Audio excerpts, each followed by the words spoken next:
हरये नमः हरये नमः हरये नमः नाम भवभेषा धारण घोर त्रयशूल स्वयं कृपाल मोहितोपा सदा रहेउ अनुकूल। कथार पुण्य फल तुलसीकर ग्रंथ आज्ञा स्पेशल से लिखित पुण्यम पापहरम। पाप जाऊ पुण्य भी जाऊ।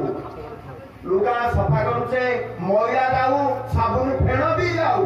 आ मैला छाड़े कि साबुन फेण धरी घर को आसुने। मैला हैला पाप साबुन फेण हैला पुण्य।